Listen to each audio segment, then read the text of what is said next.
Smoke a joint, Vicky. What was that? What? What's that sound? Where? It's aliens and they're living in your town. Damn. They have arrived. What? They're all around. So many aliens living in your town. Oh, hello, sweet weirdos out there in sweet weirdo land. How the hell is everybody doing? We got the full gang here. We got a sweet Denny's. We've got a Ryan Beckett. We've got Vicky. And we have our studio audience. Woo! Yeah. One person, a Joe Ponton, our roving reporter. Right before the podcast started, Denny started singing the theme song to Hungry Hungry Hippos. Now, if you don't know what Hungry Hungry Hippos is, Denny's, please tell the good people what that is. It was a 4-player kids game with 4 sets of hippos all facing against each other. And I guess the point was to slap the back of the hippo and his neck would extend and you could grab balls that were released into the arena. And I guess the aim was to try to catch as many balls as you could. Now, if you don't mind, could you and Beckett give me a taste of the Hungry Hungry Hippos song with a little harmony? Because you guys were nailing it right before the podcast. Kick it off. All right, well, 3, 2, 1. Hungry, hungry hippos. Hungry, hungry hippos. I don't know the rest. I give it a 20-second We just know the chorus.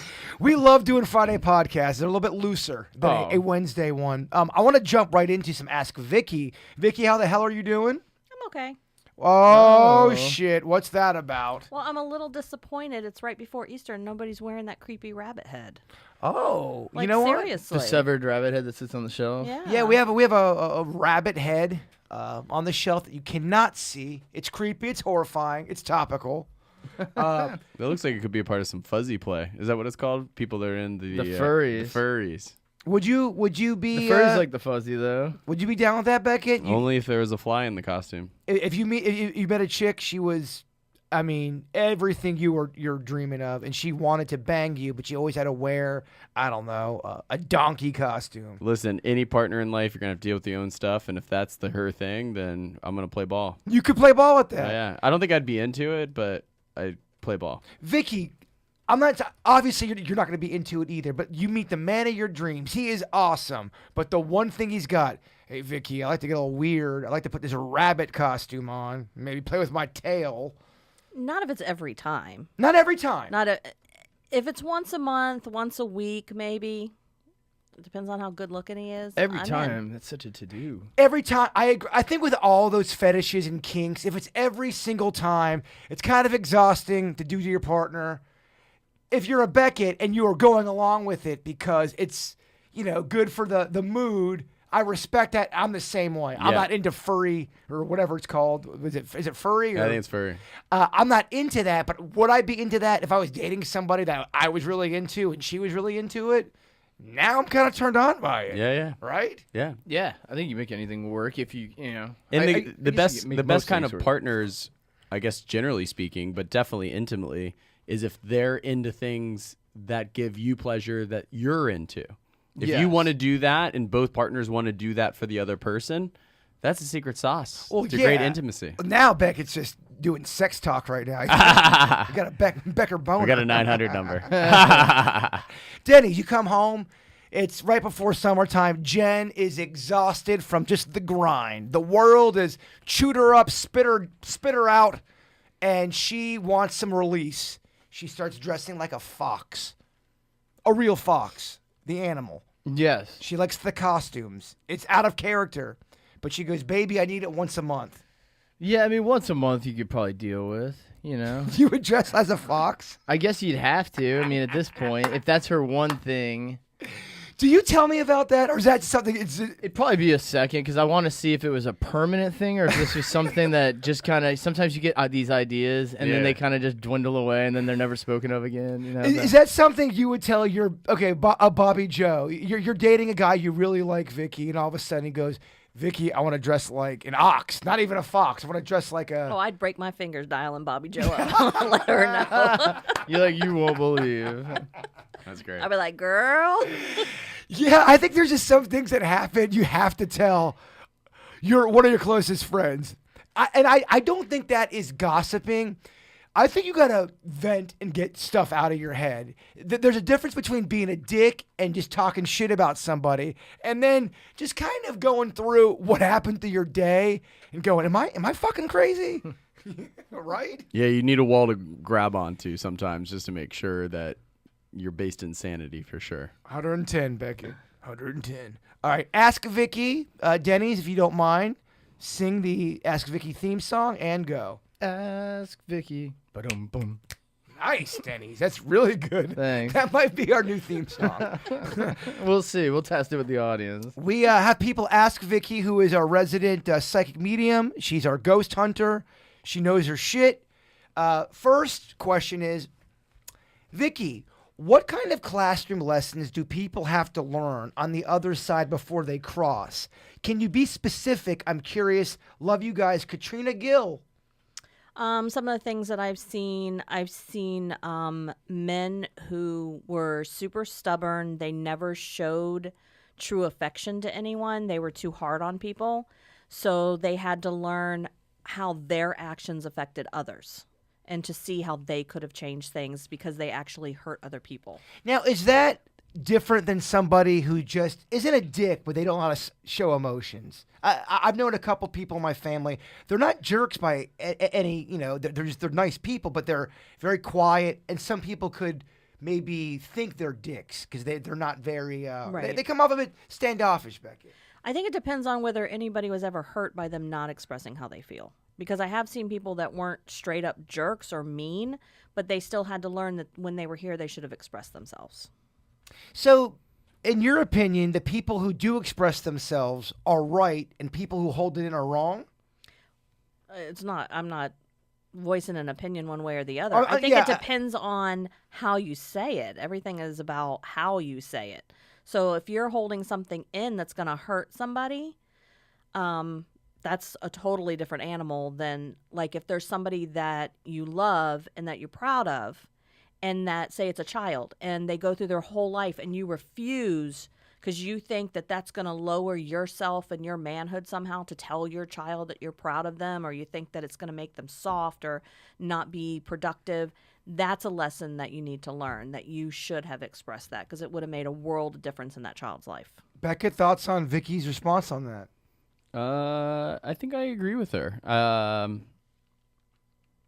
Yeah, I just think I agree with her. I actually don't really have much. Are you hitting what Denny's is hitting? I wish.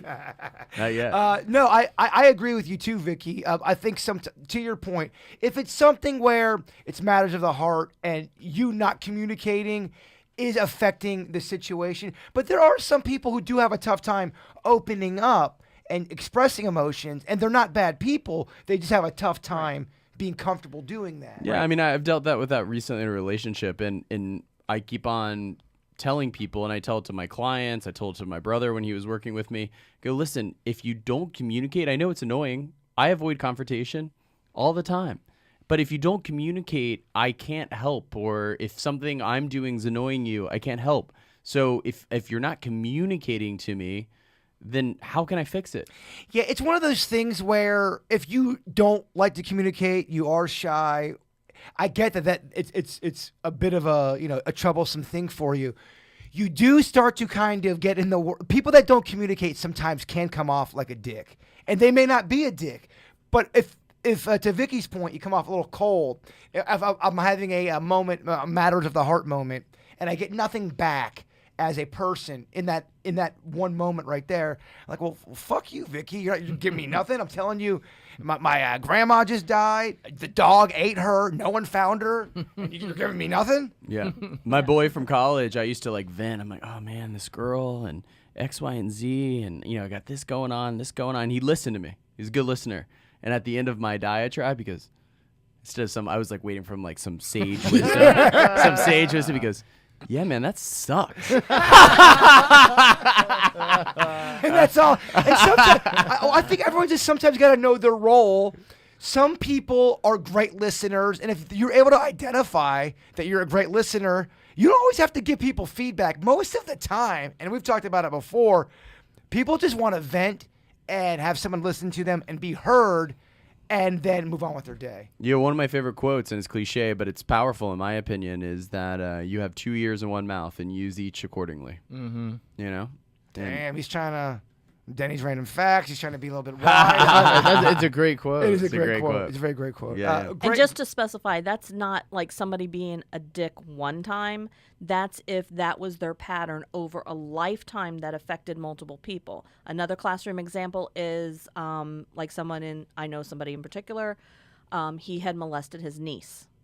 And he was stuck in that classroom until he finally took responsibility for what he did and acknowledged that what he did was wrong and learned from it. So he was dead, passed on. He was in this classroom, and he was fighting, saying, "I didn't do." He was basically saying, "I didn't do anything wrong." Right.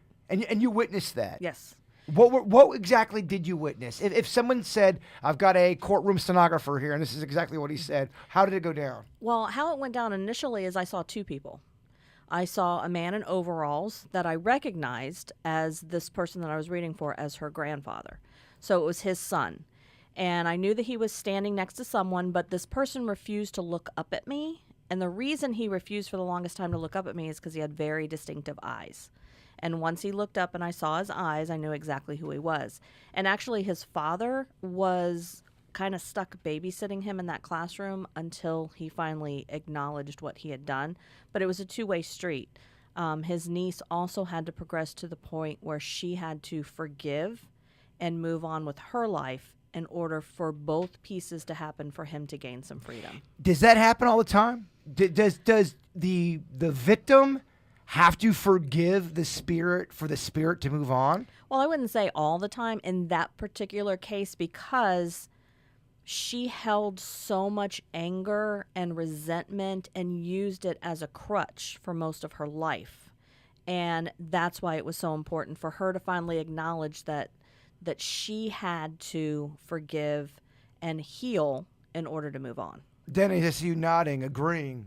Thoughts, follow-ups? Well, I mean, if you're just going on closure, I think it's something that humans crave, and that would be something, I guess, if there were pieces that you would have to follow to move to the next place or to move on. It's a theme of a lot of, so video games I play, they borrow a lot of Eastern. I've been introduced to a lot of different ideologies that I probably would not have if I didn't play these games, and in a lot of them, you have to shed your ego. Accept everything you've done in your life. They're like things required in order to move on properly. Otherwise, you could become a vengeful spirit. You could be reborn again as a lesser being. There's all sorts of penalties and stuff. Yeah. So, I mean, it seems to be a pretty common thread amongst everything. So it does make sense that people, I think, just by nature seek closure. We talk a lot about shedding the ego. We even talked about it on the KVJ show. In layman's terms, I'd like to get everybody's opinion on this. What does that mean to you? Because we've talked about it. People will always say, what are you guys talking about when you say shed the ego or you're talking about ego? I think a lot of times people think it's somebody walking into a party going, hey, I drive a Ferrari, look at me. Yeah. And that's not what we're talking about. Everybody on the planet's got an ego. Everyone's got that. I call it the monster. That monster that kind of blocks you from being the spiritual person you want to be. And again, take out religion for the conversation. You don't have to be a religious person to understand a spiritual connection to your fellow man, woman, neighbor, all the above, Denny's. You don't have to have any of that. But to your point, jeez, I just had the worst cramp in my back. So ego is self. I mean, technically, if you really want to do it, I read. So it was painstaking. I didn't even finish it. I'm still doing it. It's very tough. The Bardo Thadal, the Tibetan Book of the Dead, is so painful to read. It is very droll. It's very boring. But there's a lot of information in there that you have to read. It's terrible. So what they say basically is that you are accepting that you are part of the greater consciousness of you're shedding your individuality, which is very tough for people to, because you spend your whole time trying to be individual. But that's so. What does that mean though? To shed your individuality, what does that mean? Well, so I mean, technically, if you really want to follow it, they want you to become kind of like the Tibetan monks, where they all work for one communal goal. They all work for the same thing. They accepted that they are part of everything. That's where they joke. Like the Buddhist monk orders a hot dog. He's like, I'll take one with everything, because they think everything is all the same. It's all from they have a term for it. It's called the prima materia, whatever. It's the primordial ooze that everything comes from, where all life stems from. So they think that everything is derived from one thing. When we have our lives, we're just borrowing time from a greater consciousness, and then you give it right back. You have to accept that it's not you. You aren't that. You're just borrowing it.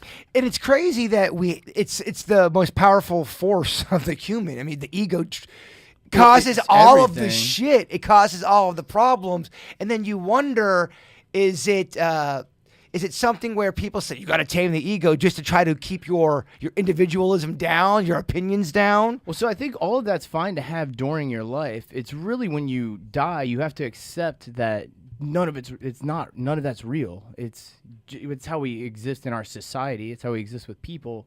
But when you leave this planet, you are re-entering the energies of the cosmos. You are no longer an individual person. You would not go to a heaven. You don't go to a place where you exist as another, where you have this higher. There's a nirvana where you can eventually go join another, basically the entire consciousness, and now you've transcended a physical form. You are now just a consciousness. But at that point, though, you don't remember having Weird or Whatever podcast. You don't remember you lose it all. Smoking some weed on the beach, having a good time playing some songs. Another very difficult thing about the Bardo Thadal, where a lot of people struggle, is losing past memories, losing yourself as you were. You have to accept that if you go to another life, you lose everything. Everything's gone. It's kind of when you really think about it, it's kind of a torturous setup. I mean, you're born, no one asked to be here. At least I don't remember asking to be here. You just kind of show up. And then you're born with this ego. You're born with you got thriving and surviving. You have to do certain things to even stay alive from just a basic point of view. It's crazy how it's almost set up to be this kind of torturous. Well, it's all a conundrum. That's the problem. And I'm not trying to get too. I'm just saying, to your point, if that's the goal, you really set up humans to fuck some shit up. Well, it's hard. It goes against everything you want to do. That's what the discipline is behind it. Vicky, what are your thoughts? Denny's had a real good run there. He did. Well, I kind of I mentioned this before. I mean, if you want to tie that thinking to like Native Americans, some of them believe this was hell. Yeah. So all this struggle and our egos and, trying to get money and all the best things in life and competition and all that kind of stuff, that's really just hell.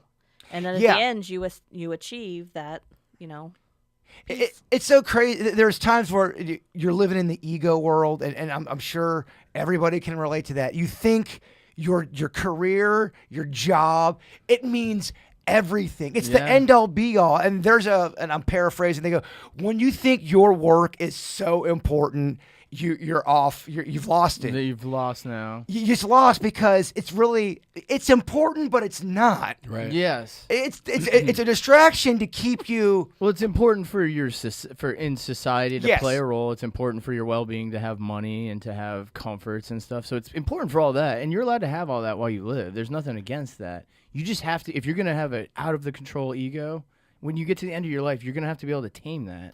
Yeah, if you do it while you're younger and practice it, it's just going to be easier when you get there. It's odd because, I mean, especially in, radio broadcasting, the entertainment field, it's always about more ego, numbers. It's really, if you want to get spiritual, and it's the biggest struggle for me as a human, being in radio, and I love it. I love my gig.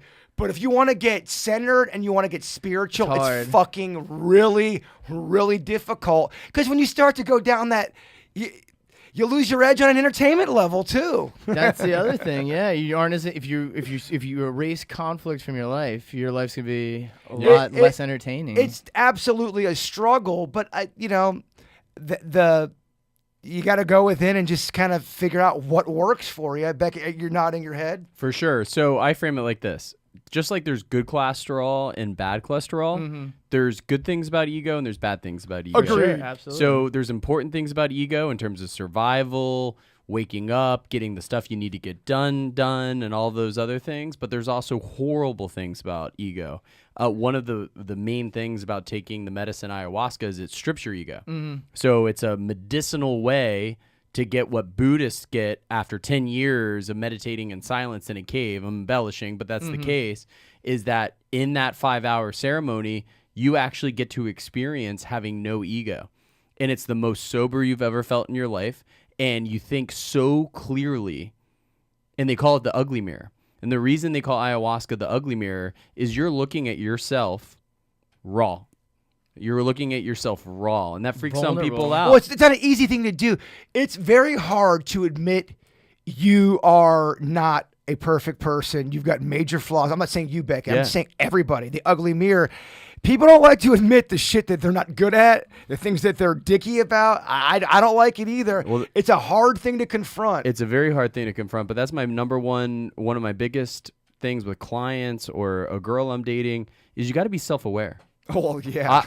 There's no secret. I've dated some crazies, and quite frankly, I like a little crazy. But if you like crazy in the bedroom, Becky, come on. Oh yeah, don't kid yourself. It translates. Nobody likes crazy in the regular fucking life. That's nobody true. likes that shit. That's true.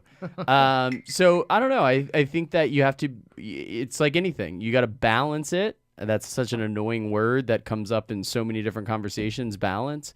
But you got to balance it. It's actually super healthy and super powerful if harnessed the correct way, and it's super detrimental to business, relationships, yourself if not being self-aware and used in the right way. All comes down to balance. The toughest thing on the planet.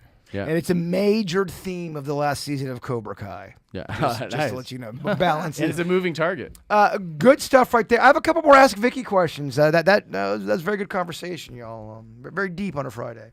Ask Vicky, when you say skeptics need to be open, does that mean if you are a non-believer, you are never going to see a spirit or have an experience? We have got a lot of people who listen to the Weird and Whatever podcast. They love the podcast, but they don't believe in ghosts, psychics. They think we're fucking crazy, Vicky.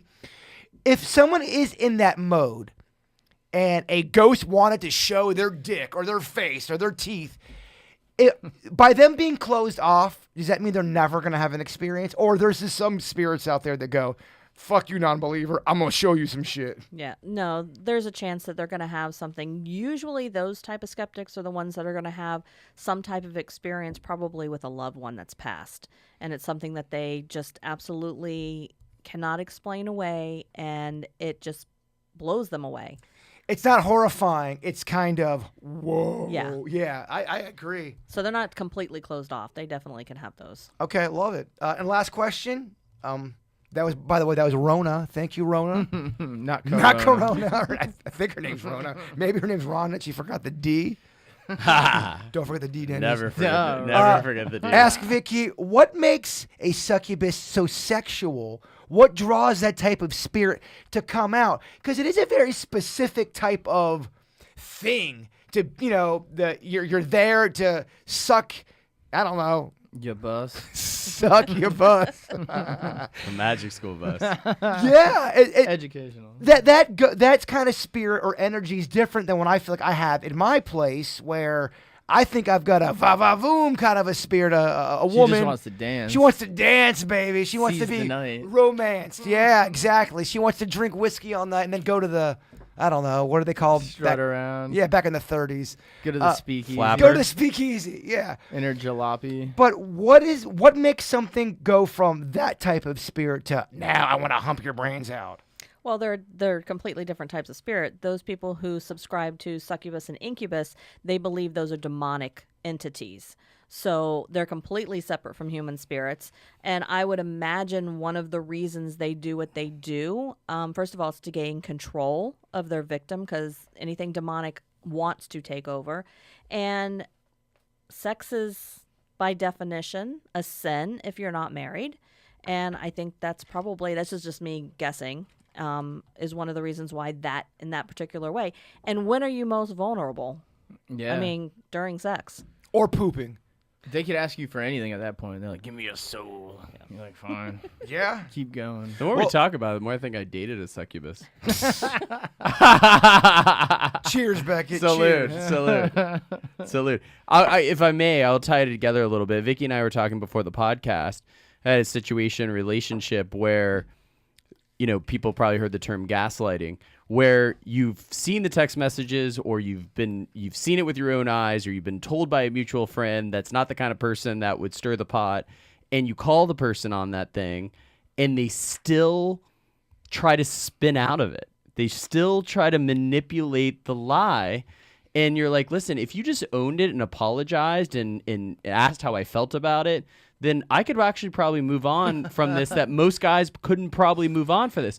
But when I know it to be the case, and then I catch myself almost believing it because they're that good at it. So I thought about that because of our pre-podcast conversation. I also thought about that when you guys brought up the child molester that had passed, and they actually hadn't come to terms with actually being remorseful on it. And then what really freaks me out is that when you think that they believe their own lie. And I think that is one of the scariest parts. It's one thing, as bad as it is, for someone to gaslight you, lie about something that's serious and important and hurtful. It's another thing when they're explaining it to you, and they're explaining it to you in such a convincing way that you're like, wow, they actually believe this. Yeah. See, I got a theory about all that. I think that most people, and I'm a man that does not like to live in absolutes, when somebody really knows they're wrong, deep down inside, they know they're wrong. It's hard. It goes right back to the ugly mirror concept. It's very hard to say, hey, I was a dick in that. Even at the smallest level of you snapping at somebody. I know people that snap at people and then they can't admit that they're a snappy person because that means they are, damn, I'm a snappy person. I might be kind of a prick. I might have to work on some things. Yeah. And that's a lot of work. So they hide behind this lie or, oh, yeah, I believe that because they cannot confront that. Now, I could be off on my theory. Again, this podcast is just theories, Denny's. But I really do feel most people know when they fuck up, they just get clouded by all the bullshit. If you really get quiet, I don't know. I could be off on that. Yeah, no, I think you're right. I think there's probably a balance to that. I think I think that there are people that are like that. I would prefer that it's the thing that they're trying to save face, and then deep down, they're being self-analyzing. You would rather have them legit try to like, I'm scamming you, Beckett, and then them really believe the lie. Yes, exactly. I'm with you on that. Exactly. I'd rather have you be a con than to believe fucking madness. Because you can't deal with somebody who believes madness. My dad taught me a long time ago, there's no reasoning with crazy. You can't. Yeah, you can't. You'll make yourself crazy. It's called the internet. It's called social media. You cannot fucking argue. I think I've retired from arguing with people on social media. That's not true, Denny's. I'm just like Kiss. I'll be right back on there fucking yelling at people. All caps, Beckett. I love it. You're arguing with anonymous personalities. You have no idea how that person is. Well, keep in mind, too, my sister just told me a story out there in Oregon, and forgive me if you've heard this already on the KVJ show, but somebody was talking shit on social media. Long story short, they were going back and forth. The one person got so mad, drove to the person's house to fight them. Like, went to the door, wanted to fucking fight them. They didn't even know each other. I am shocked this isn't happening more. And I think it's going to happen more in the future. There was just a story about a guy got into a fight on Facebook, drove to a house, kept the family hostage, and then killed half the family. He was all pissed off because of Facebook shit. Wow. Damn. Now, I'm not sure because the article was written really shittily. They didn't say if the murderer knew the family or not. It kind of seemed as if he got mad and then drove over there. They could have a connection. So I have to make sure I get the details right. Horrifying. Makes you never want to ever argue with anybody on the fucking internet. Facebook's so annoying because it constantly wants your everything. It wants my birthday all the time. It wants like where I'm living. It just wants all that information. It doesn't show people, but it wants it. So I don't give it. I lie. I make up numbers. I've had a few dust-ups. You think you're just saying a comment. You do. You think you're just saying a comment on social media or in a chat room, and motherfuckers turn crazy. Crazy. No, Beckett. Crazy to the point where there's meetings, there's things in place. You're watching your back at Publix. Yeah, shit gets fucking crazy out there. Yeah, so it makes you just think, should I really even pop off? Yeah, I told you guys this before. I after The Bachelor, like I had some comments that would stroke the ego, and then I have some comments that would deflate the ego. Like, what was the deflating ego comment? Bitch boy Beckett. Yeah, no. Yeah, he's a broke ass Rob Lowe, or I don't think that's your Rob Lowe budget. Low budget Rob Lowe. Rob Lowe budget. And what I decided is like, you just got to stop reading them. Oh, you do. Oh yeah. You just got to stop reading them. I'll get in. it seems that we have lost civil discourse, where I like to hear your opinion. You may think that the moon landing was staged. I happen to think it's not, but I'd like to hear Denny's opinion as to why. And if Denny showed me something from a credible source that really moved me, then I might move my paradigm a little bit. So it's not a futile thing where I'm just trying to convince Denny's. I actually want to like sit there and listen and be open to it. You know what I mean? But a lot of people just like to run to their corners and argue their sides, and they have no interest. They're already thinking about what they're saying before you're even done talking. It's true. And we somehow lost that. And that's what goes back to social media, is I sometimes try, mistakenly often, to engage in some kind of discourse on Facebook. Good luck with that. And then all of a sudden they're personally attacking me or whatever. I'm like, doxxed. dude, I thought we were talking about tax policy. You know? Nope. There ain't no such thing, Beckett. We live in the time. I mean, we've always lived in the time. Everyone wants to be right. In fact, to your point, I got I think I got an email.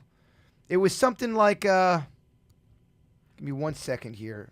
Yeah, it was an email, and I liked it because I agree with Cindy. She sent this email. It said, I want to let everyone know who listens to your show how important words of encouragement are. I feel like we live in a time where everyone calls everyone out. The other day, a random stranger gave me some words of encouragement, and I can't tell you what it did for my self-esteem. The stranger complimented me on my manners, my attitude. Then they wished me well in my life because they said I simply deserved it. I know it doesn't seem like much, but those words changed my mood from terrible to awesome instantly. Words of encouragement can go a long way. Cindy, I agree. Now, we don't have to be Tony Robbins up in here. We don't have to be all touchy-feely, lovey. But you do got to tell people they're doing a good job. You got to tell people that you care about, that they're awesome at times. You really do. It goes back to Vicky's point of not being that fucking wall even if you're not an emotional person, you do got to let people know what they mean to you. 100%. You do, because if you don't, you are going to have that social media mind frame. Everyone's calling everyone out. It's so annoying. Dare I say that's communication. You know, it's communicating to your partner, to your friend, your business partner, whatever the case may be, and it's just as easy to be nice as it is to be rude. It's actually, in fact, it's easier to be nice than it is to be rude. That's not true, I don't think. You don't think so? No, I think that's. I think some people really struggle to be nice. I think they're angry and they're short. Not short in size. They're just short with their mood, and they don't know how to get out of that mode. And their impatience, man, is the fucking death of the spirit. Vicky, what are your thoughts on that? Cindy writes words of encouragement. Is that too trippy hippie, or does she have a point? No, and I think people need to remember that when it comes to children, most of all. This week I tested a student one-on-one because he's a little challenging, so he can't test with the other students. And so we were having lunch, and he said, "You like the kids here?" And I said, "Yeah, for the most part." And sometimes he said, "Well, what about the bad ones?" I said, "The bad ones are my favorite." And he looked at me and he's like, "For real?" I said, "Yeah, for real." The next day I go in the cafeteria. He's a third grader. He comes running up and practically jumps in my arms because he knows he's a little bad. And I just said, "I like you even though you're bad." And that made all the difference for that kid. It really does. You really don't know. Sometimes, man, somebody can be really down and out and they can mask it well. And, hey, Beckett, I want to say you did really good in the podcast. I really liked your something small. I'm just using it as the first thing that came to my head.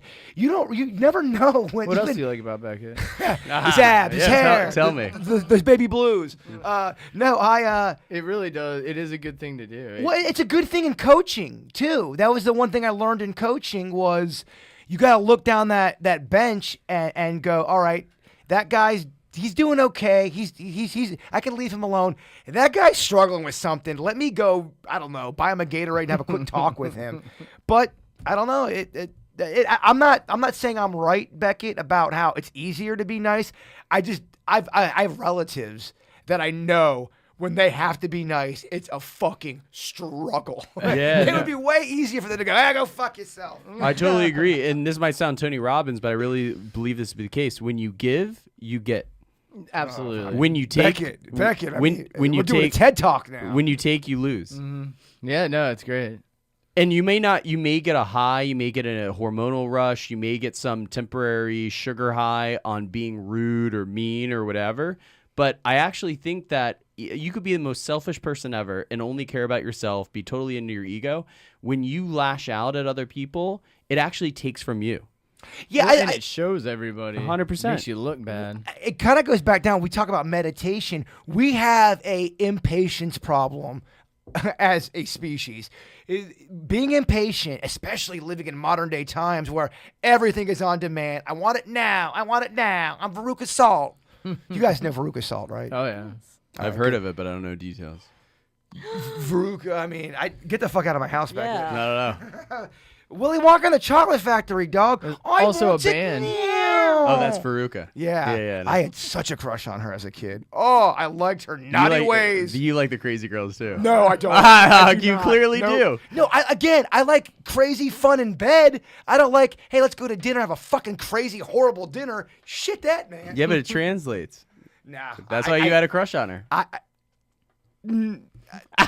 I digress. Well, She was more spoiled than she was. Yeah, but She got he everything knew she she was a wanted. freak. That's why he no, liked her. First of all, as a kid, I was attracted to her. That was the first thing. She was chubby. She was not. No, Veruca Salt was. Maybe, Violet. Motherfucker. maybe I'm just thinking about the blueberries. I think you're just thinking of That's Violet. Violet. No, he's thinking about Beauregard. Augusta. Save some room for later. I don't think he's I'm thinking thinking of about Ruth. Violet. Violet. She's a little. Here's the thing about Violet. Violet, you're turning Violet. Violet. Violet. All right. I think with all that, it might be time for some Denny's random facts. Oh, our sweet Denny's. He works real hard, mining, hunting for these factoids. I work out in the fields, just tilling the land for these facts. He tills. He loves it. And then we've got plows. Vicky, who is he plows. Then we have Vicky, our educator. She is going to grade him. Are they good? Well, they are. They get an A. Are they bad? She's been known to give the F. She's been known to give the D. Sweet Denny's. It never sounds right. No more to give more of the F than the D, I think. You give more D's. You're not that mean. I don't think I hand out the F too often. You don't. I don't. All right, Denny's. I mean, the floor is yours. What do you guys think about this concept here, and could you do it? There's an entire Alaskan town that all lives in one building. Now, it's Whittier, Alaska. It's a sleepy town on the west side of Prince William Sound. The winds and the harsh conditions are so hard to live outside. They have a 14-story complex that houses all residences and all businesses. Any additional businesses that were added to the perimeter, and they use underground passages to get to them. The whole town's in one giant building. That sounds like the old country club I used to work for, Admiral's Cove. The whole world was one. The whole thing's in one little bubble. They're rich asses. So this would be that same concept, a whole country club in one building, one shopping mall looking building. Vicky looks quite disappointed on a Good Friday. You turned her Good Friday real bad.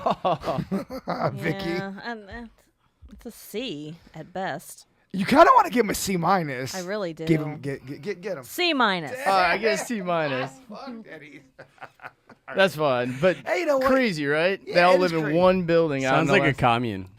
It sounds like a commune. Well, so they have regular stores and businesses in this place too. Everybody lives on it, and all of the inside's all painted yellow, like school walls, the concrete school walls. They say it's kind of depressing, but what's weird is a lady owns the entire top floor of it, and she rents it out as a bed and breakfast for a very expensive price to come live in this weird building. But it's a bed and breakfast you open up on the top floor. Take it from me, a guy that lived at FSU dorms. When you have dense living like That's that, what it would be the like. promiscuity that will ensue Oh, is dog. mind-blowing. If I told you about, I used to live in the Chipola Junior College dorms. If I told you how much porking was going on, Insane. you would have a bone piece for 24 hours. Insane.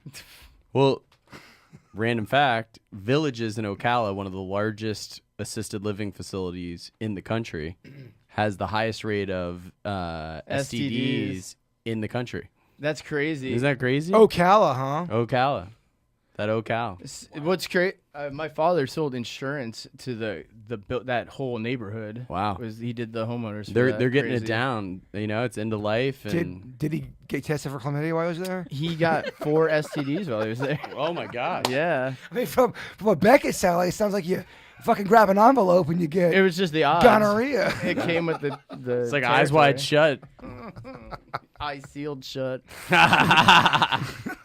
Oh, God. So you guys know I love these old archaic methods of doing things. So what do you guys think about this?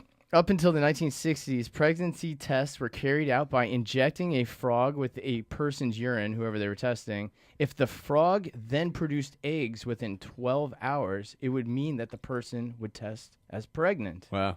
And they tested it on, it was 1,000 people sample size, and they never had a false positive. It was that accurate. It was used all the way up until the 1960s. Wow. They found it out by accident by extracting the pituitary gland from an ox and injecting it into a xenopus, which is the African frog. Slow it down. I think that's how it started. I didn't know it was gonna get a I think hot. that's how the problem happened. It caused the frog to lay eggs. They also realized that a pregnant woman contains the same hormone, so they decided to try it out. And it worked all the way until the 1960s. That's Wow. what they did. What's even crazier is that we've had 2 ox references on the show today. Yeah, it is. Vicky. Damn. No, I mean it's better than the first one. A B. There's a little bit of science in that one, so. You want to give him a B-? I can tell. Give it No, to I mean it. I was on the fence because you had the shot ready, so it was so bad that I thought you were going to take another shot, but you waited, so I had to keep it at a steady B, not a B-. So you actually decided it. So I was waiting to see what happened with that shot. I hear what you're saying, Vicky, but I'm also hearing a B- in there. I mean, you can take that B, Denny's, but I loved it. Well, thank you. I think you're the reason I got the B. What do you guys Go on. think Free about form. this right here? So today, the Earth is surrounded by so much space debris that the near future, they think it's going to be dangerous to even leave the Earth's atmosphere. Yeah, no, it's a legit problem, and it's going to get worse. And I don't know if we were doing it right with some of the shit that's going on out there, because some of this stuff out there is from us. Well, so it's all from us. So it's known as the Kessler Syndrome. Every satellite, space probe, crewed ship has left space debris. They think as of 2014, there was about 2,000 commercial and government satellites left in orbit. As of 2021, there's more than 4,000. It's estimated that there's 600,000 pieces of space junk ranging from 1 to 10 centimeters and about 23,000 larger than that constantly around our planet. They constantly, the most recent one was a 4-way collision between 2 satellites and space debris in 2009. And what happens is they're worried that as the gravity pulls and the space debris breaks down, it gets smaller and starts approaching the atmosphere, and we'll get a lot more meteorite type stuff or things burning up and flying into the atmosphere. But it's called the Kessler Syndrome. Some of that stuff is ours. No, it's all ours. We have to be a dick about it, Denny. It's all ours. It's all our debris. It's it's a all stuff we've problem. left up there. So It's the every same time, shit. It's the same stuff we've done with the ocean. It's the same thing. Every canal. You ever drive by a canal in Yeah. Florida? Styrofoam disgusting. fucking city. They passed a law that now future space stuff has to be able to break down after a certain amount of time, or they have to devise a way to recycle it at some point at the end of its life. Otherwise, they're making it illegal to leave trash up there now. Yeah, leave it to humans to mess things up. They're worried about the future SpaceX launches because they think it's going to collide with some What of have the humans trash. done good for the Earth, our environment? Beckett, I'm not even kidding you, and I know I'm going to sound like a cynical prick. With every year I'm on this crazy rock, the more I become a fucking dog person. Yeah. I mean, we literally are parasites. Well, That's all. We're users. We Becky destruct. wants to do a battle rap against humans. I would I'll love drop that. that beat. I would love that. We're destroyers. Do you want it? I don't think I want to embarrass myself. He wants to get that pen to the paper. If I had one more shot at JMO, if I try it, it would still be embarrassing. So you're at least 3 shots away from it. Yeah, I exactly, got you. exactly. Denny's good. I mean, I feel like you're cooking. You're heating up over there. So what do you guys think about this? Did you give him a grade on that? Yeah, that's an A. Oh! Get back, Space. kid. You did good, kid. You did real good. What do you guys think about this? Pandas become more fertile when they watch other pandas having sex. Oh, just ask Kevin Sinicki. Well, for this reason, they have created panda pornography in zoos to increase fertility, and to their surprise, it's working. So I guess in 2015, pandas Lulu and Zenzen managed to have sex for an incredible 8 minutes compared to the usual length, which is about 30 seconds. the scientists couldn't figure this out, and they filmed it and watched it back. They started showing it to pandas to see if it would encourage them to have longer sex. And it has, and now it has increased the fertility of pandas. Look, baby, no one wants to scarf down the pizza. We want to take our time with it, Becky. 100%. The experts couldn't figure out how they had sex so long. Pandas, they found fucking Pornhub. Oh, my God. Oh, they're done. Pandas are fucked. Yeah. They're fucked, man. They can get nothing done. Somewhere there's an 8-minute video. Productivity has totally decreased. Yeah. That is such... Vicky, if you don't give that an A, Yeah. The panda porn gets an A. that's pretty damn good. Weird, right? I have so many more questions. Monkeys, orangutans, you don't think they would respond well to porn? Dolphins? Dolphins had hands? They jerking off all the time. Well, so I think the reason they did it was that the pandas, I guess, infamously do not reproduce well.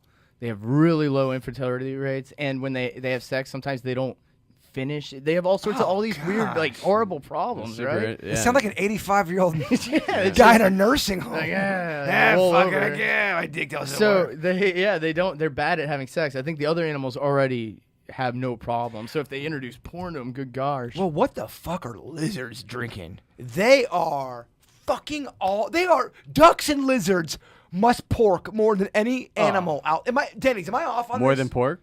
More than pork. Do pigs fuck a lot? I don't know. I don't know. No. I'm sure. Every time I go outside, I heard it's dirty. at every place I've ever lived kosher? at, there's always a lizard with salami neck.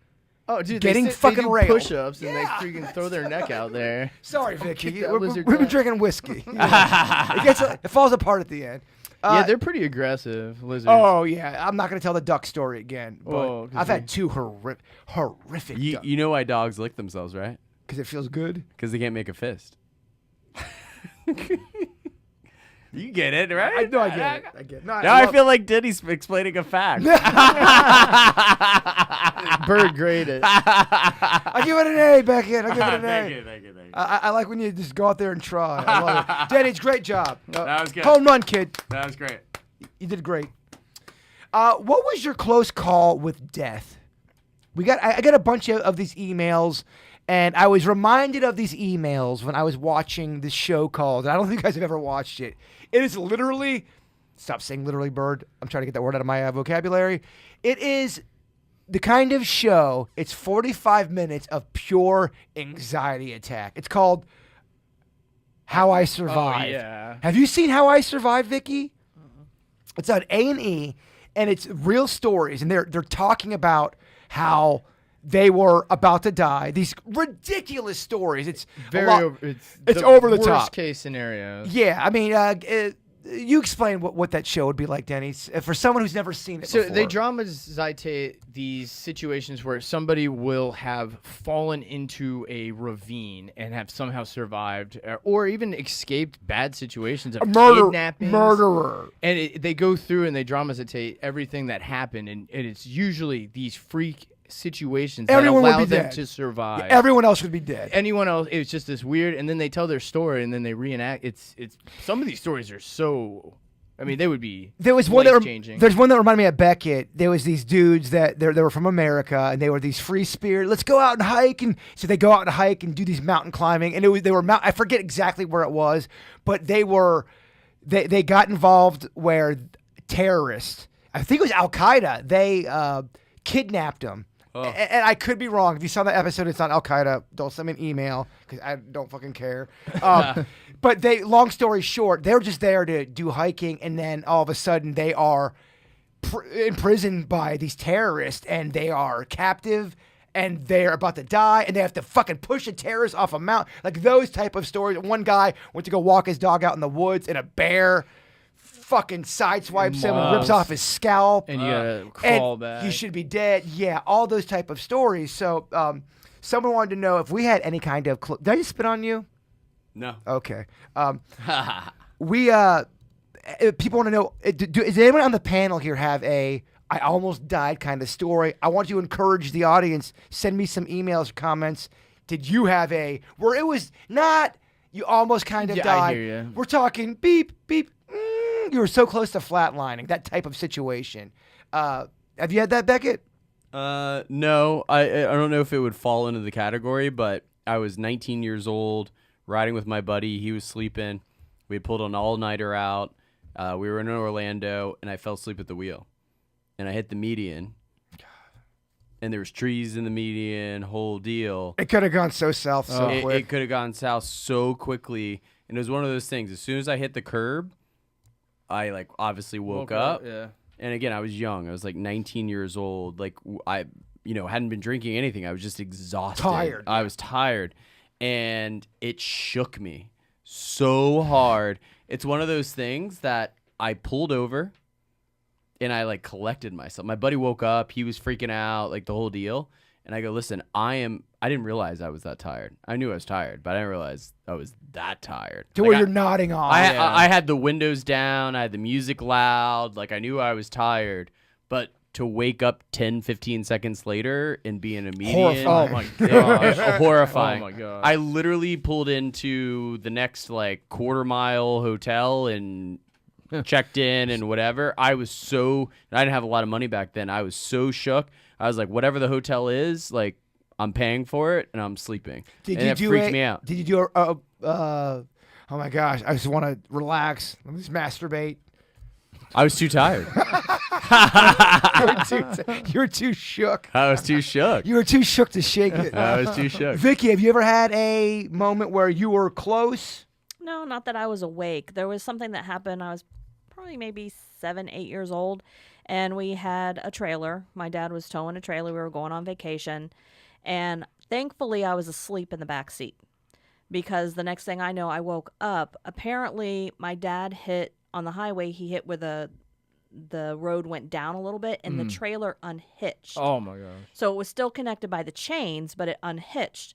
If there hadn't been a car in front of him, he could have, got it under control enough to pull over. But what happened is he had to slam on his brakes. Well, when he did, the trailer ended up upside down in the highway, and we were, right next to it. And I was being woke up with my mom saying, "We've had an accident, get out, get out." Oh, and gosh. Oh, so goodness. I'm glad I wasn't awake because I'm sure that really would have Fucked stuck you with up. me. Yeah.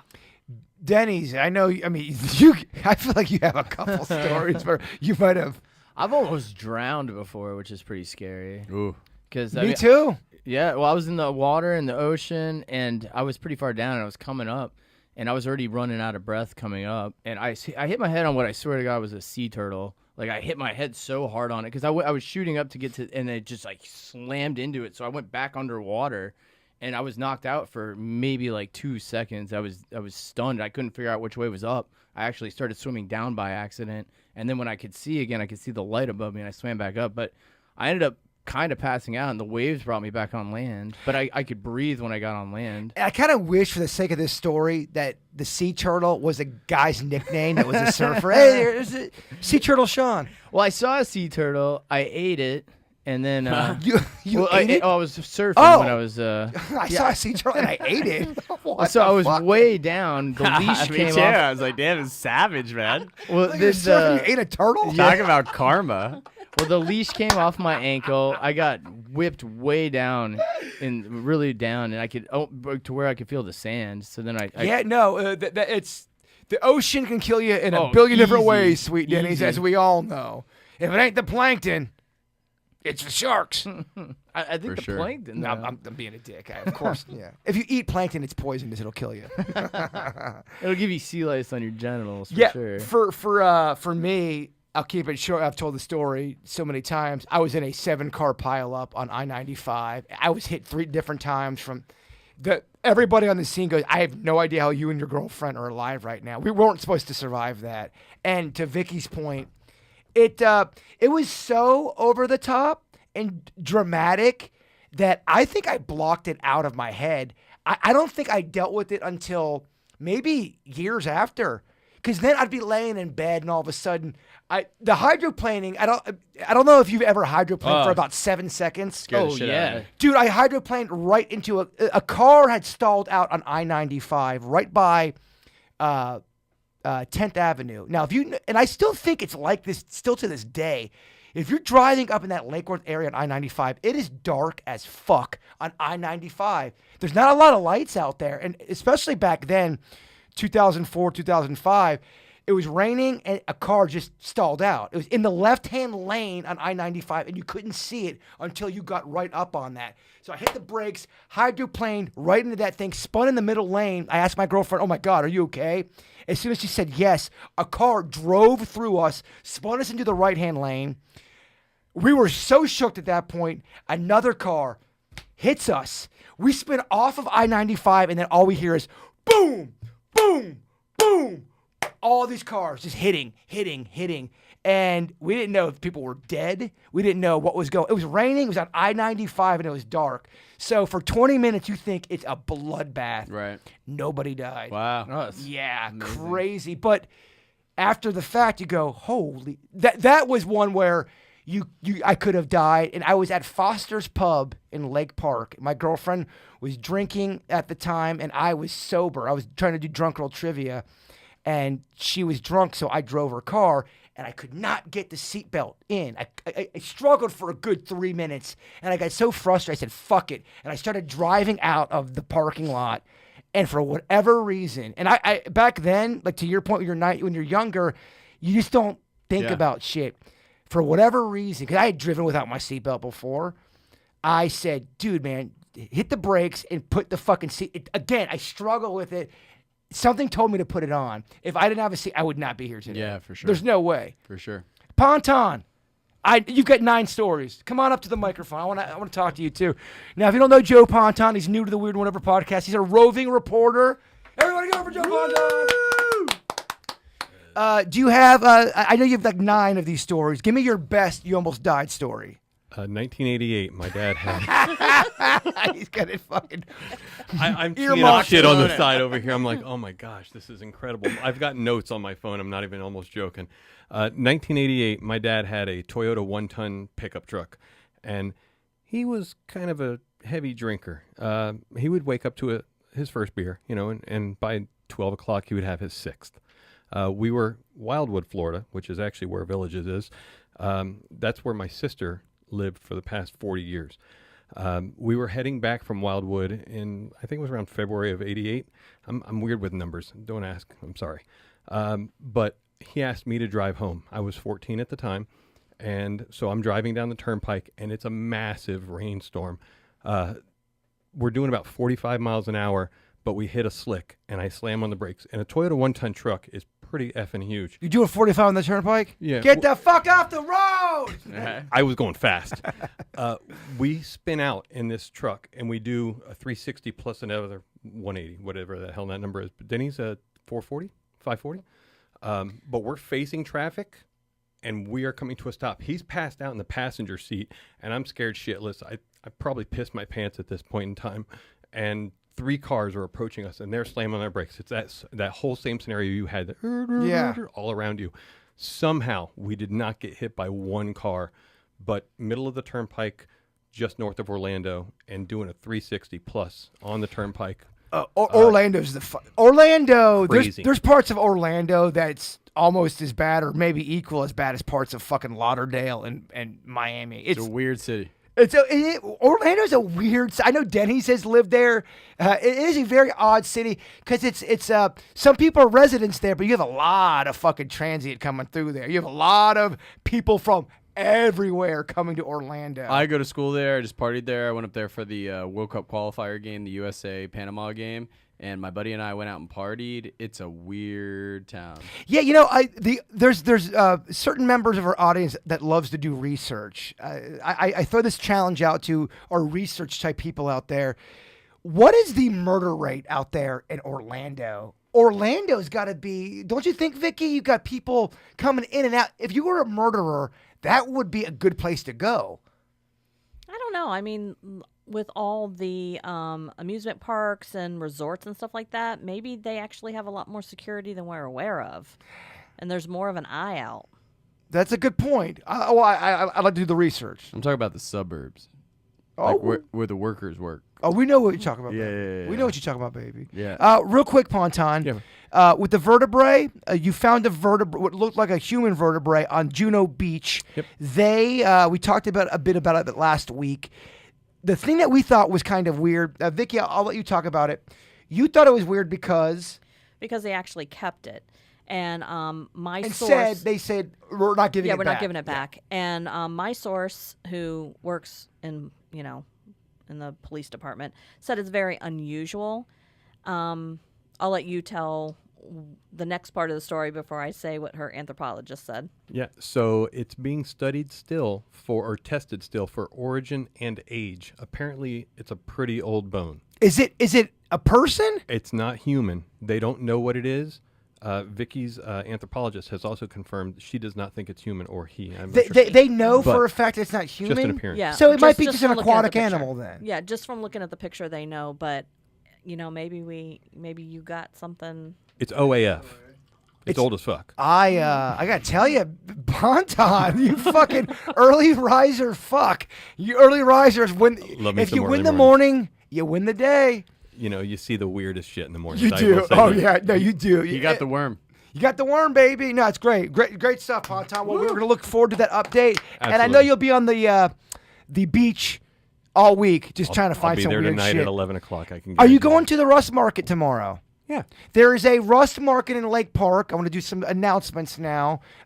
If you like that kind of garage sale-y, thrifty kind of stuff, Jen, Denny's wife, she has a booth there. She sells a lot of her ceramics she makes. Very talented, very good stuff. Best spaghetti strainer I've ever had.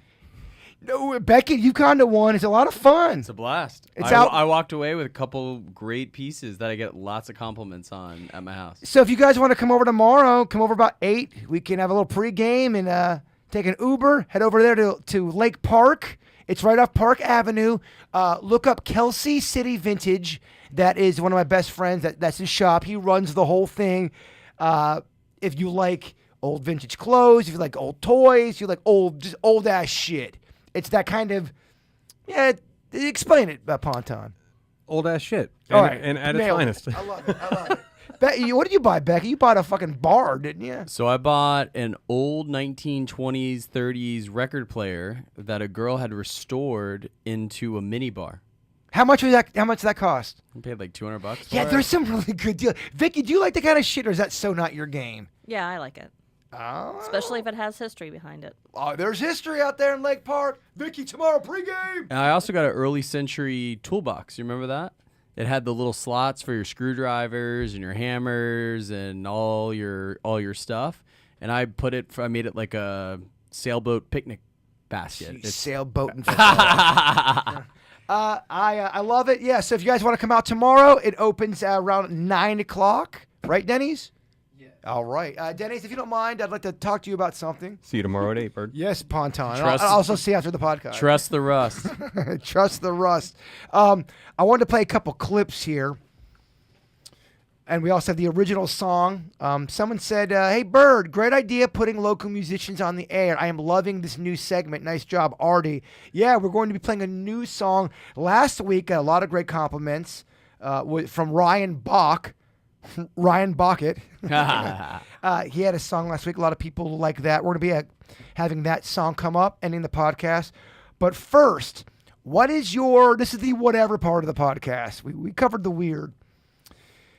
What's your food hack? Because there's this dude going viral on TikTok. The things that go viral fucking blow my mind, Vicky. All this guy did was he took a frozen pizza, he put it on the edge of the counter, and then smashed the pizza so it was cut in half. So when he puts it in the oven, it's cut already in pieces. And that went viral. What the shit? Are you going to do it? Yes. Yeah, but basically kind of having the pizza slices already ready when you take it out of the oven. I like it. Vicky, you have a food hack? If you take crescent rolls and instead of pulling them apart, you squeeze them together and you throw on some soft butter and brown sugar and cinnamon. Roll them up. They taste exactly like homemade cinnamon rolls. Oh, yes, Vicky. Oh my gosh. I am a Cinnabon fan. Love it. Great hack. Beckett, what kind of kale hack do you have? Well, I was going to say you're going to hate this, but my thing is kale chips because I like salty and crunchy. I like salty and crunchy. You know it from Rebuilding Bird. It's one of those things Bitch. Boy Beckett. Not to cut you off. They are not like potato chips. Okay. They're pretty close. Get the fuck out of here. I could crush 3 bags of potato chips or a big thing of kale chips, and I much rather prefer to do the latter.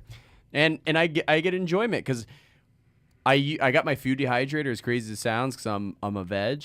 I got it because I used to make beef jerky in college. That's why I bought the food dehydrator.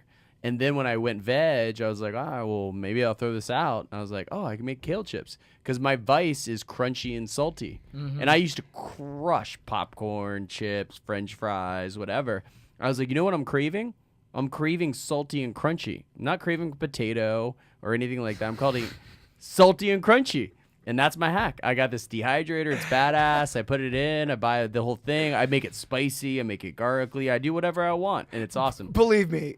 I've rode you so hard about the kale. You'll get a couple kale fuckers that'll support you. Bro, you're being too hard and Beckett about the kale. It's really good. Kale, Denny's, you were there with the kale. Are they as good as potato? Are they even close to being as good as potato chips? No, probably not as good as potato chips, but they are a great alternative. I do because I eat seaweed, the slice of the seaweed. So you it's running for office here? The same thing. I just can't throw shade at it because I eat the same thing. Because, dude, there's nothing more I want to sit there and eat 9 bags of potato chips. Yeah. No, and I get the kale's better for that. I understand. But don't come over here telling me kale's just as good as fucking Lay's. Don't tell me Halo is just as good as Baskin and Robbins. Vicky, Halo. Have you had Halo ice cream? No, I'm not an ice cream person. Wow. Yeah. I'm learning a lot tonight. I'm not a sweets person. I like savory. I prefer the savory. 2 servings of my dinner over a dessert. No, I'm with you too. I never crave sweets until about 9:30 at night. Yeah, you converted Denny's into sweets. Yeah, I started craving them. Denny's, I still feel guilty. I'm sorry. Baby, it's fine. I've managed to curb it. So. Well, let me just let you know. You look great, baby. Oh, thank you. Looks good on you. It's the worst. Sugar is hardest thing ever to get away from. Oh, it's the worst. It is. I was trying to grab a Gatorade. The only one they had was with sugar. So look at that. Terrible. Last quick email, and then we're going to wrap this baby up with the song. Dear Weird and Whatever, and this is more of a Beckett question, but although I do want to get everyone's opinion. My girlfriend really annoyed me the other night. Please tell me if you think I had the right to be upset. It's kind of a makeshift makeup or breakup chat room, so let me know in the chat room. Is it a makeup or breakup?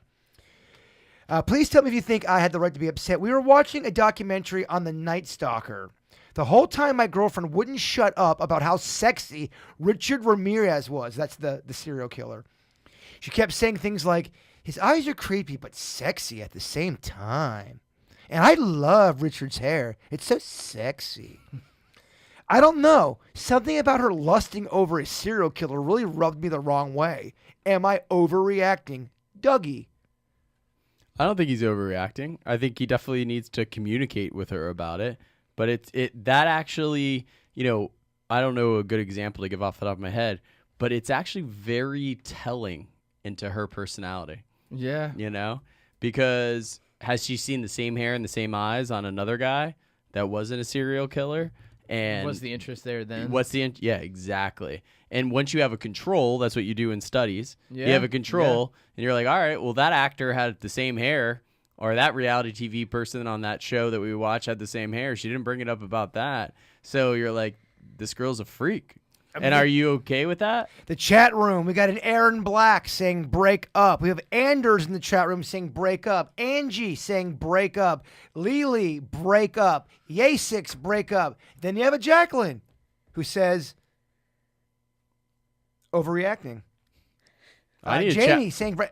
Lot of breakups, man. I would say it's 90-10 breakup. How do you think it would be to have a chat room anytime you had a relationship issue where you could crowdsource the opinion on it? If I had that, I drive by more red flags than China when I date a girl, And the fact that you have a group like chat room that's be like, yeah, you're being an idiot, man, because you can give your friend that advice, and you know that that's the case, but when you're going through it. Like I was talking about the gaslighting earlier. Yeah. Then you're like, oh yeah, well, yeah, I guess that makes sense. And Andrew says make up before she stabs you. Oh yeah, for sure. I think we're all. Vicky, what are your thoughts? Break up or make? Would that turn you off? Well, I'm kind of into serial killers myself. But so not they don't not get in you that hot, way. though, do they? But I had to go get my daughter new tires the other day, so I was sitting in the lobby, and they had that show on, where people are bidding for, storage units that are up. Oh yeah. Storage So Wars. there's a guy there chatting me up. So they bid on this one, and they open up. It's full of stuffed animals. And the girl's like, oh my gosh, it's probably a serial killer and he's collecting stuffed animals. And I just out loud, I said, no, they kill small animals. I don't get stuffed animals. And the guy looks at me and he goes, do you know serial killers? I said a few. Yeah. Denny's, break up or make up? Yeah, like Beckett said, it's kind of telling into her personality because there are people that want to hook up with serial killers. They go and have conjugal visits. I mean, it takes a certain type of person to be attracted to that. I'm also not a fan of people that got to tell me who they're attracted to and who they're lusting over. Well, yeah, Look, even I if it get was a surfer, you'd be I annoyed. get you want to fuck celebrities. I get you want to fuck the guy at the ale house. I get all that. The human nature. Keep it wrapped up. I'm old fashioned.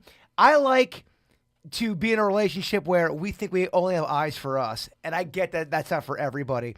I've never been a fan of, I want to fuck Vince Vaughn. Like, really? I'm not talking about the people I want to have sex with. I don't know. I think the way my family was, we were kind of like that. You want to not make your mate feel like shit, if that makes sense. I totally agree with you, and it's probably the healthier way. But I think that I have always liked friends and girls that I've been in a relationship with that are so candid that it's shocking. But then I've had people that come up to me like, oh, do you know X, Y, and Z? I'm like, oh yeah, my girlfriend already told me. You know what I mean? That they're so open about it that I trust them implicitly. Does that make sense? It does, but I think there's things where they don't varnish anything. Well, no, I agree. I like when people are open about things, but I also think there's times where people need to zip it up, too. You don't have to fucking type everything you fucking think. You don't have to say everything that comes in your head. Yeah, that's true. You got to learn to dial it back, only because there's just some people that there's a loyalty thing. And people act like insecurity is not a real thing, and you're a terrible person because you're insecure. Newsflash, most humans are insecure, and they struggle with that. And And again, I'm not right. I'm just a guy with an opinion over here. You know what I mean? I just don't like anyone ever putting any kind of thoughts of doubt. We all know we all find other people attractive. We all know that. Now I'll get fucking 9 emails. Bird, insecure. My chick fucking wants to fuck The Rock. I jerk off to that. Well, dude, good for you. Jerk on, my friend. Jerk on. Well, I think the key thread to that is if the girl's tying it to you in your relationship, they're like, oh, it'd be cool if you did your hair like him so I can enjoy that with you. I know this might sound weird, but that to me is better, healthier, more understandable. That's different. Then they want to like go try to message that person on Instagram on the side, and like they have like their own separate thing where they want to like figure out a way to meet that person or whatever. You know what I mean? Where it's dude, trust me, I know exactly what you mean. And some of that, believe it or not, some of that shit can be real.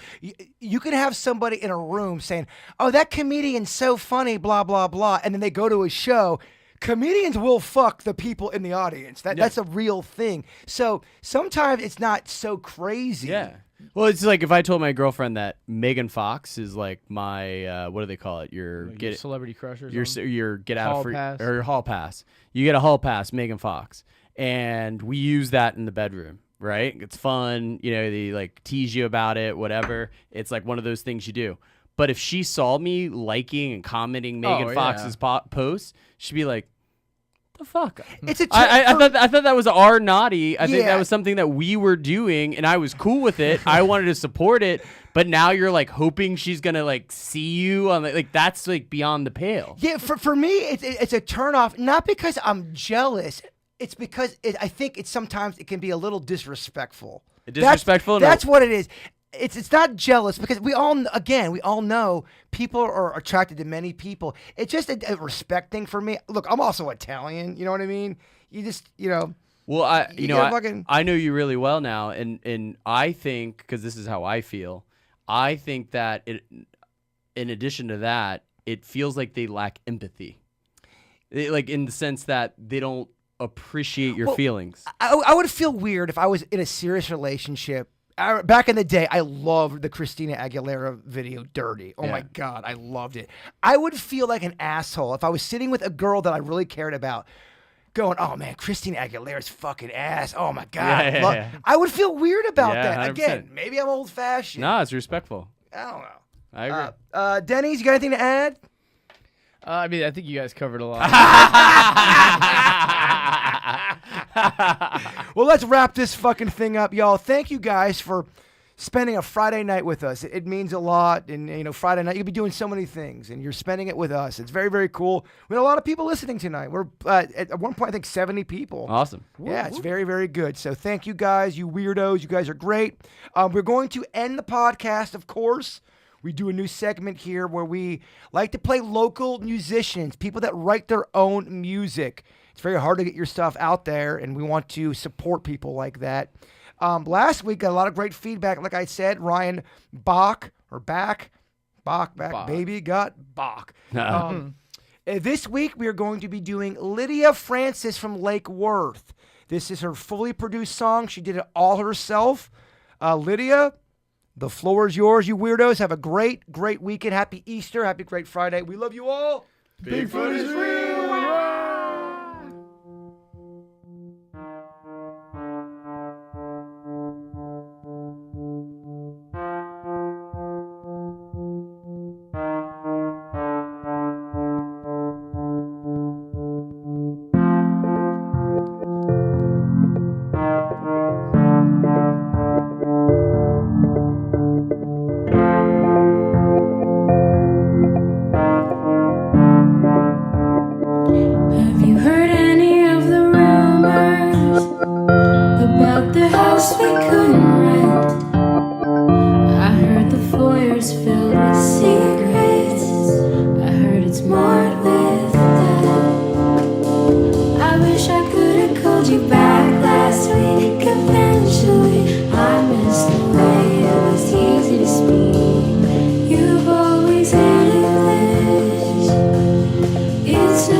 You're still not about us, but I wish I could show